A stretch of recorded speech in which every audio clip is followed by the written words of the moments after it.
ఓ Telugu Desam party ఇప్పుడు పూర్తిగా ఎక్కడెక్కడైతే కావాలనుకున్నారో అక్కడంతా తన ఇష్టం వచ్చినట్టుగానే చేసుకొచ్చారు. పోలీసులు అంటే మొత్తం లైవ్ నడుస్తుంది. తుని దగ్గరన బలవంతంగా వైసీపీ కౌన్సిలర్ని లాక్కెళ్ళే ప్రయత్నం చేస్తున్నారు.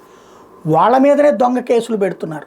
ఏది వాళ్ళందరూ దాడిశెట్టి రాజా చెప్పిన మాట విని దాని ప్రకారం కలిసి వెళ్తుంటే వాళ్ళనే కొట్టి లాక్కెళ్ళే ప్రయత్నం చేస్తున్నారు. పోలీసులు దౌర్జన్యం చేసే వాళ్ళకి సమర్థిస్తున్నారు.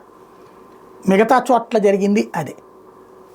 రాజ్యాంగబద్ధమైనటువంటి వ్యవస్థలు, చట్టబద్ధమైనటువంటి వ్యవస్థలు ఎలాగ బరితెగిస్తున్నాయి, ప్రజాస్వామ్యాన్ని పబ్లిక్గా ఎట్లా హత్యలు చేస్తున్నాయి, విచ్చలవిడి అరాచకం విధ్వంసపు పాలన అంటూ గతంలో వైసీపీని విమర్శించడానికి కారణమైంది. నాడు స్థానిక సంస్థల ఎన్నికల సందర్భంగా నామినేషన్లు వేయనీయకుండా అనేక మందిని అడ్డుపడ్డం, అట్లాగే డైరెక్ట్గా ఏకగ్రీవాలు చేసేసుకోవడం, అవతల వాళ్ళని సామధాన భేద దండోపాయాలు ఉపయోగించి. దాన్ని తప్పన్నామా రైట్ అన్నామా? విధ్వంసం అని అన్నాం కదా. మరి అట్లాంటి విధ్వంసానికి ఇది రెండవ కోణపు విధ్వంసం. ఆల్రెడీ గెలిచిన వాళ్ళని బలవంతంగా లాక్కెళ్ళి దాంతో అస్సలు సున్నా ఉన్నటువంటి చోట్లన సీట్లు సాధించడం, లేకపోతే డిప్యూటీ చైర్పర్సన్ సాధించడమా, మేయర్లు సాధించడమా, స్టాండింగ్ కమిటీలు సాధించడమా.